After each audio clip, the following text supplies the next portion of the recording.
back to, let's pivot back to the Catholic bishops meeting with President Tinubu. In that meeting, President Tinubu made maybe 3 very startling comments. The first, he said, all is fair in politics, to which it is safe for anyone to impute, to stretch it as far as possible. You can stretch it as far as your imagination can take you, because that means I could actually look at my opponent and put a gun to his or her head, and because you say all is fair in politics. That means the thuggery, the brigandage, the ballot stuffing that we used to know, we can deploy all of those all over again. We can come into political parties, opposition parties, and destabilize them. All is fair in politics. Second, he said, because the Catholic bishops said, oh, the country is bleeding. There is massive hunger. We're close to the people. We're parish. We live with them. We know. And the president said no, And the president said, oh, as for my opponents, they want to take my seat. I'm not going to make it easier for them. I'm not going to lay a carpet for them. We're going to wrestle ourselves to the finish. Doctor, what's your response to this choice of words? I saw the same interview you saw, and I will be honest with you. What came to my mind at that time is I wish his handlers would let him speak even less. I think they were, if indeed this long absence of the president saying anything, Nigerians worry. They want to see their president. Exactly. They want to see, when they're in trouble, they say, where is the president? Where is the president? Why is it only Bio is releasing things? So the president is caught between 2 things. The presidency is caught between two problems. On the one hand, if he stays away for too long, and it's all we see are press releases and statements by media aides, then we say, where is our president? Why isn't he talking? On the other hand, if you put him forward, it says this kind of, they're not laughable, they're sad. If a president can say all is fair in politics, in a democratic setting, this is the prime definition of a democratic system, is that it is founded on the rule of law. And when you're dealing with the rule of law, the last thing you equate it with is that anything goes. That's what he says, anything goes. I am a fighter. If you come with a knife, I will come with a gun. And I will shoot you before you get close to me. Some politicians will say that's the way to fight. But not if you're president of the country and you're the chief law officer of the country. You set the standard for the country. And you say it to people who have the courage to come to you and say, sir, you're doing certain things wrong. Either that you are doing it wrong or you don't really know what's going on. And you rebut them with this kind of thing. When he says, the truth is, I've said this many times, I honestly don't think that President Tinubu is in touch with the real happenings in this country. No president can be exposed to all the nitty-gritty and the details of how poor people live, the cost of gari, how much it takes to keep your child in a primary school these days, transport fares that are going up and making it impossible for people to do things. How many people are kidnapped and people quietly pay the ransom and get their people back? In fairness to him, it's impossible. What he doesn't have, and he should have, are people who are speaking to him honestly and sincerely and say, Mr. President, when you speak to people, speak in a manner that shows empathy, that shows some level of understanding, and be careful about our choice of words. The problem with power is that it insulates you and creates a larger-than-life image. Nobody goes to him and says, and I've seen some of his spokespeople who speak with such aggression, who are you to tell us this thing is not working, you don't know anything. Well, what makes you know anything? You live in the same world that the president lives in, which is why he's so speaking like this. Exactly. I live in the streets, so I live with the people, so I know what's going on. I lead a party of largely poor people who are desperately looking for a change If I speak of a Nigeria that the president doesn't know anything about. I speak for the kidnapped people that are still in the hands in Borno, in Sokoto, in Zamfara, daily. Daily. I don't know how many people tell him. A very interesting digression. In 1999, President Obasanjo appointed an advisor, very, very bright, intelligent man. He had a background in journalism. I can't remember his name now. His job was to tell the president all the things that other people not tell him. Wow. Really? Yes. Wow. Very good man. Wow. Really, really good man. Wow. And he took his mandate seriously. And he did that in newspapers, in other media.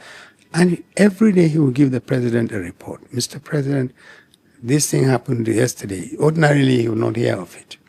And in the first few weeks, the president thought, this is great. So he would hear all the nice things that people want him to be happy about. And then he would read this gentleman's thing. After a few months, the president, where is this man who's always telling me bad news? I remember this very clearly because it happened at one of the retreats that President Obasanjo used to organize for permanent secretaries and ministers. And he was there. The man lost his job after 6 months. Wow. Leaders, very few leaders, want to tolerate people who tell them something is wrong. Wow. They would rather deal with courtiers. So my thinking is, if it were possible, I would say, please just keep President Tinubu in his ignorance. You can't educate him anymore. He absolutely believes that he's in a mission and this country is better or will be better if he gets another 4 years. He absolutely believes this. And anybody who is saying no is his enemy. And he says all is fair, which means that I will deal with my enemy the same way that I expect my enemy to deal with me. That is the wrong thinking for a president. And if you don't rein him in, he will do even more damage to them. We are hoping he can do that, so that Nigerians can see the real President Tinubu, and maybe that will tilt people away from them in the 2027 elections. You know, he also said when the bishops told him their concerns, you know, of Nigerians, of opposition political figures, and Nigerians generally about the non-neutrality of INEC. That the president should try and, you know, of course, he's the appointer of the people running INEC. But the president, you know, his eyes blazing fire, says no, INEC is neutral, and INEC does not intimidate anybody. A lot of people have said, when did the president become the chief spokesperson for INEC? Doctor? Yes, he did. He did. I was a bit taken aback, but then nothing surprises me about President Tinubu's posture or utterances anymore. I thought that, but that was particularly below the belt. INEC can speak for itself. Absolutely. And the writing is on the wall. The truth is there are instances where you can point out at INEC. You don't need to exercise deliberate influence on INEC, direct and deliberate influence on INEC. People talk about integrity of INEC and whether it's there are enough people there to say, look, we are serving the country, not the administration. I was secretary of INEC. Yeah. During my time, INEC itself, the national commissioners discovered that one of them had committed a transgression that could have tainted the elections very badly on their own. One of them, national commissioner. Forgive me, but I can't mention names. Yes. And they were worried enough to actually sit down on their own and ask the commissioner to resign. Wow. Initially, the commissioner said, okay, I'll resign. Then later, the commissioner came back and said, I won't resign. And all this we did on our own, the commissioners and myself, and we insisted that commissioner had to leave. National commissioner. Eventually, after 2 weeks, we got the national commissioner to resign. Wow. Maybe the president... Self-cleansing. Yes, maybe the president... And this was just a few weeks before the elections. Maybe the president knew what we did. Maybe he didn't, I'm sure he did. But he never called the commission to say, one of you has committed a transgression and you guys are dealing with it. It hadn't happened, but it was the kind of thing you do that would severely taint the integrity of INEC and spill over into the integrity of the elections. That's integrity. INEC can speak for itself. INEC can defend itself. Absolutely. There were a number of times when the president would come, call INEC, or call somebody and say, I want INEC to do this. And I would say to him politely, sorry, Mr. President, we can't do this. We're accountable to the Nigerian people. So INEC should defend itself. President Tinubu, I saw the venom, I saw the energy that he deployed. It's never done. Again, it goes back to this issue. If you can keep the microphone away from the president, do so. This is a friendly advice to him. I know they won't do it.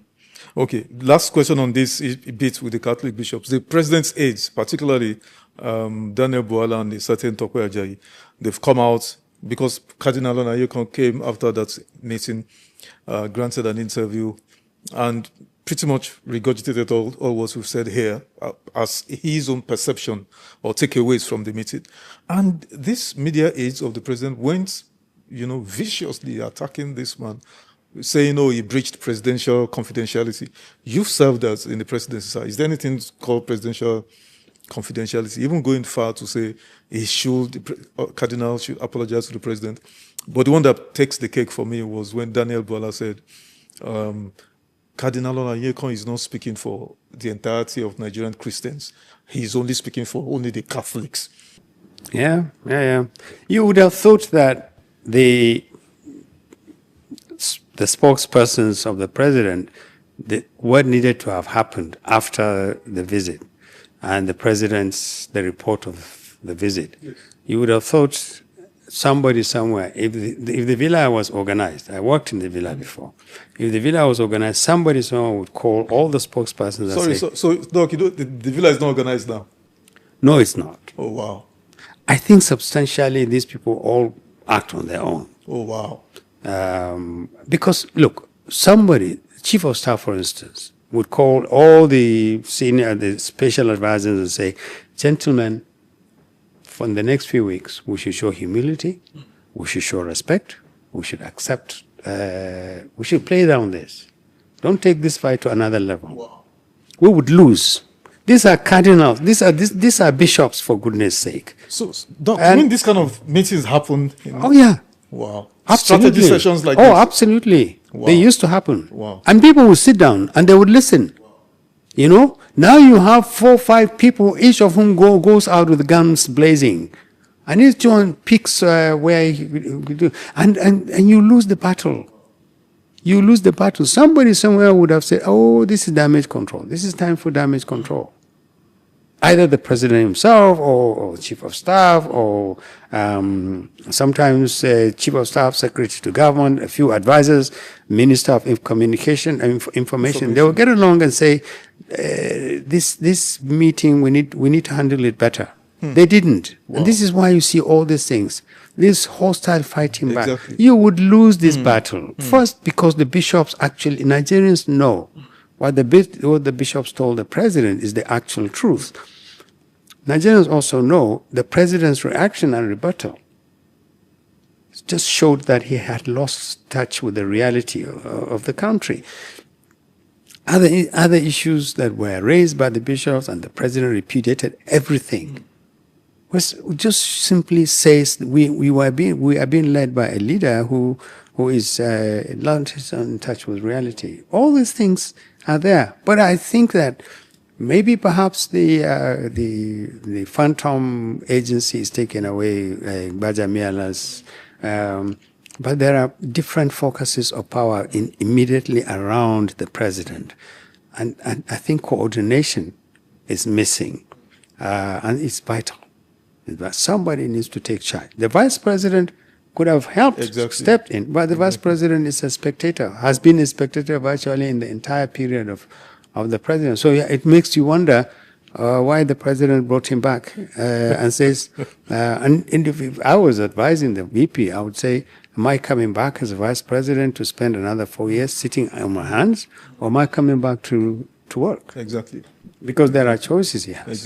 Exactly. Okay, Doc, let's wind down now. I'll just take this question, and then I would crave your indulgence to give me rapid fire responses. Your take on the repeat Muslim ticket? I think that, look, let me tell you something else that has been hinted. People said, oh, these bishops went to President Tinubu to raise all these difficult questions for him and to get him to react because they're not happy that he's repeating the Muslim ticket. That is nonsense. What did he do with the Muslim ticket? If it was intended to benefit the Muslims in this country, the Muslims in this country have been on the receiving end of President Tinubu more than all the other people of other faiths. Most of them live in the North. The North has suffered from Tinubu administration more than any other part of this country. If the president, I suspect the president couldn't just manage the complexity of northern politics. He wanted a northern Christian. There are too many places where northern Christians are raising their hands and saying, me. And rather than risk alienating huge parts of that, one part of the country, one part of the northern Christian community in the north, he says, okay, let me go and pick a vice president who is a Muslim, who has been no threat to me, who has been of no use. I have not used him, and I can keep him this way until 2020 and 2027, 2031. Again, like I said, if I was advising VP Shettima, I really would say, sir, ask him, are we going to go through another 4 years with you just sitting here and looking? Or are you going to use me? I have a lot to offer. Am I going to be a lame duck vice president, or am I going to be an active vice president? And then I have a choice. Absolutely. Okay, Doc, your party PRP, it was glad for me to see your presidential candidate yesterday. He's been missing in action for since he won since he was announced the winner of the primaries. But he's glad, and I was really mightily impressed when I saw him take questions on, thank the you. TV. And I'll be glad to have him sit where you sit now. He will come. Absolutely, I assure you, he will come. I'll take your word for it. Who is his running mate, sir? We still haven't decided on. We are close to taking a decision. It's not a small decision to take because we're really looking for somebody who can help him, not just be a figure. Interesting. Is there any pathway, sir, honestly, in your mind, for Donald Duke and his VP pick eventually towards the presidency? Do you think there's a pathway for them? Yes. I wouldn't waste time and do a lot of what I'm doing at this very late age of my life if I didn't think so. I think Donald Duke on his own is an excellent Nigerian. He has the credentials, the background, the experience, the vision to be a good president. The fact that we're spending this much time looking at for a second for him suggests that we are seriously looking for two people who can work together to pull this country out of the ditch and put it on the road to recovery. We need the support of other parties. We believe this opposition must work together. A single party can't fight. Any one party cannot fight this behemoth that is sitting on the future of this country. So we are taking this issue very seriously. But yes, we are confident that we can defeat the APC. Okay. The presidential elections is just like 5-6 months away. What are some of the most dangerous, maybe 2 or 3, in your own view, most dangerous developments that could affect the election, destabilize the country post-election?